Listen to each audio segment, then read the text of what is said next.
விருதுநகர் மாவட்டம் சிவகாசி வட்டம் காரிசேரி கிராமத்தில் மாவட்ட ஆட்சியர் சுகபுத்ரா தலைமையில் விருதுநகர் சட்டமன்ற உறுப்பினர் செல்வம் அவர்கள் முன்னிலையில் மக்கள் தொடர்பு திட்ட முகாம் கடந்த 8/7/2026 அன்று நடைபெற்றது.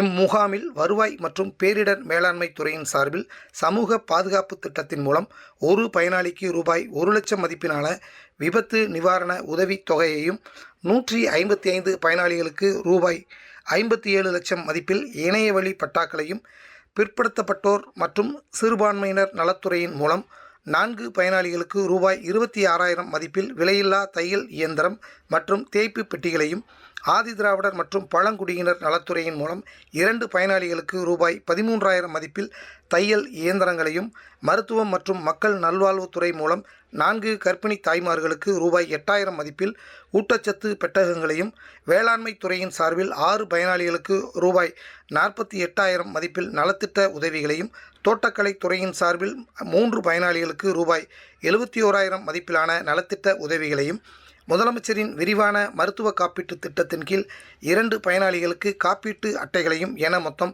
177 பயனாளிகளுக்கு ரூபாய் 60 லட்சம் மதிப்பிலான அரசின் பல்வேறு நலத்திட்ட உதவிகளை மாவட்ட ஆட்சியர் அவர்கள் வழங்கினார்கள். அதேபோல் விருதுநகர் மாவட்ட ஆட்சியர் அலுவலக கூட்டரங்கில் ஸ்டார்ட் அப் தமிழ்நாடு புத்தொழில் மற்றும் புத்தாக்க இயக்கம் மற்றும் மாவட்ட நிர்வாகத்துடன் இணைந்து நடத்திய தொழில் முனைவோர் மேம்பாட்டு பயிற்சி பட்டறையினை மாவட்ட ஆட்சியர் தொடங்கி வைத்தார்.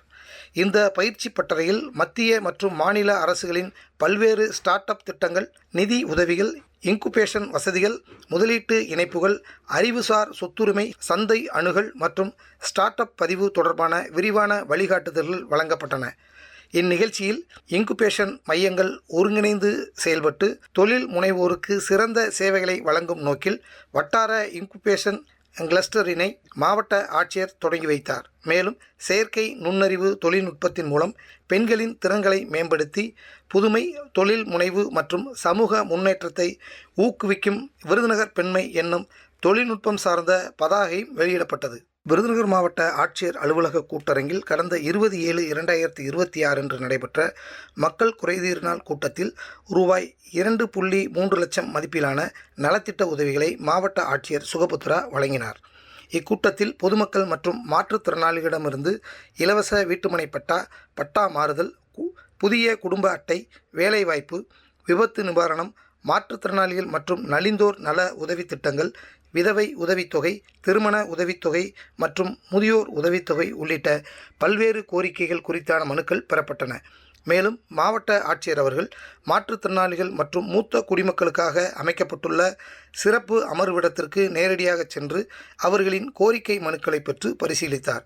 பொதுமக்களிடமிருந்து பெறப்பட்ட இம்மனுக்கள் அனைத்தையும் சம்பந்தப்பட்ட துறை அலுவலர்களிடம் ஒப்படைத்து அவற்றின் மீது உரிய மற்றும் விரைவான நடவடிக்கை எடுக்கவும், முதலமைச்சரின் தனிப்பிரிவு மனுக்கள் மீது கூடுதல் கவனம் செலுத்தி விரைந்து தீர்வு காண வேண்டும் என உத்தரவிட்டார். இக்கூட்டத்தில் மாற்றுத்திறனாளிகள் நலத்துறை சார்பில் 3 மாற்றுத்திறனாளிகளுக்கு மொத்தம் ரூபாய் 2.3 லட்சம் மதிப்பிலான நவீன செயற்கை கால்களை மாவட்ட ஆட்சியர் வழங்கினார். தொடர்ந்து பொதுமக்களிடமிருந்து 690 மனுக்கள் பெறப்பட்டன. இம்மனுக்கள் சம்பந்தப்பட்ட துறை அலுவலர்களிடம் உரிய நடவடிக்கை எடுக்க ஒப்படைக்கப்பட்டன.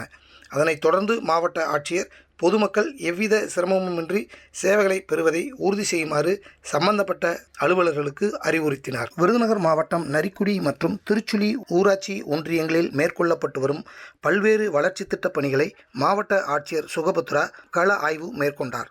மல்லாங்கிணறு பேரூராட்சியில் சாலைகள் ஒருங்கிணைப்பு திட்டம் 2025-26 திட்டத்தின் கீழ் ரூபாய் 40 கோடி மதிப்பில் புறவழிச்சாலை அமைக்கும் பணியினையும், கழிவுகளை மறுசுழற்சி செய்து மீண்டும் பயன்பாட்டிற்குரிய வளங்களாக மாற்றும் வகையில் அமைக்கப்பட்டுள்ள வளம் மீட்பு பூங்காவினையும் பார்வையிட்டு ஆய்வு செய்தார்.